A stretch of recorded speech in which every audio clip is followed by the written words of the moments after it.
Hey, it's Brian Mudd. This is my cheat sheet for Tuesday, May 22nd.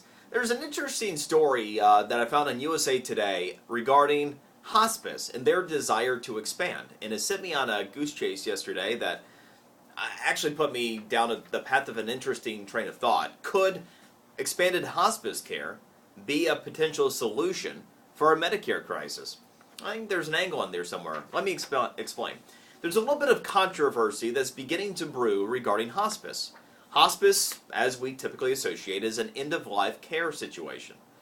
So typically, rightly or wrongly, when we think of hospice, we think of someone that is going to the great beyond in the not-so-distant future.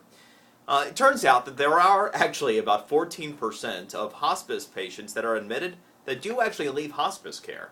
So it's not unprecedented by any means for hospice to be involved with people that do end up recovering, but it is obviously not the norm. Hospice is looking to actively grow by expanding beyond the traditional end-of-life scenarios. They also could be the potential solution from a cost standpoint to dealing with elderly in medicine. Let me explain.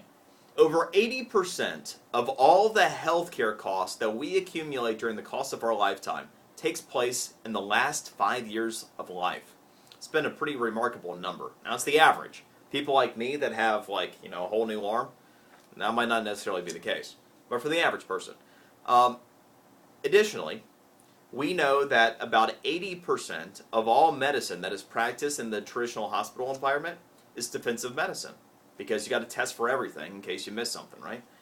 Well, the average cost of a hospice patient, someone who is actively being treated in or outside of hospice, but by a hospice practitioner, is $151 per day. Pretty reasonable, right? The average cost of someone in the same situation, in hospital or outpatient, but being actively treated by a medical professional, is over $1,600 per day. So you do the math.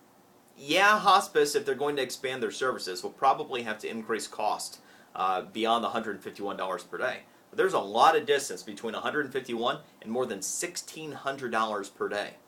Greater than 90%, right? So that could be a dramatic step towards solving our Medicare crisis, which is the next conclusion I'm leading this to, as we have a coming crisis in Medicare over the course of the next decade. So I'm interested in seeing where hospice takes it, and I think it could be a possible solution. If you want to see more numbers, including, by the way, it's something I found fascinating in my research, nonprofit hospitals cost more than approximately $400 more per day to have someone treated than for-profit hospitals. Just thought I'd throw that out there. I have some source material in the physical cheat sheet today. All right, let me hit a couple other things here real quick. Top 10 brands for 2012. This is just an American feel-good story. You know, I saw something over the weekend that was kind of depressing. It was a documentary, kind of man-on-the-street thing about America, just asking average Joes on the street if they thought that the best days for this country were ahead of us or behind us. Greater than 70% said behind us. It's kind of unfortunate. I'd like to think that we're going to recapture something in the future.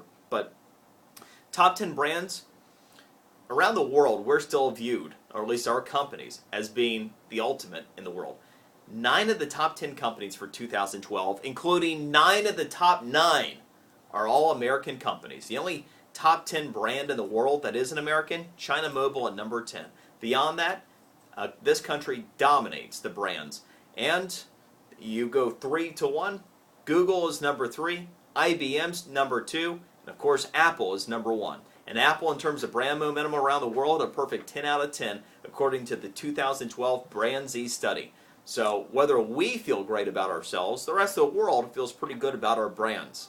More information, including how important today is for Facebook stock historically, you'll find the full explanation on the physical cheat sheet. That is it for today. Enjoy yours. We will see you tomorrow.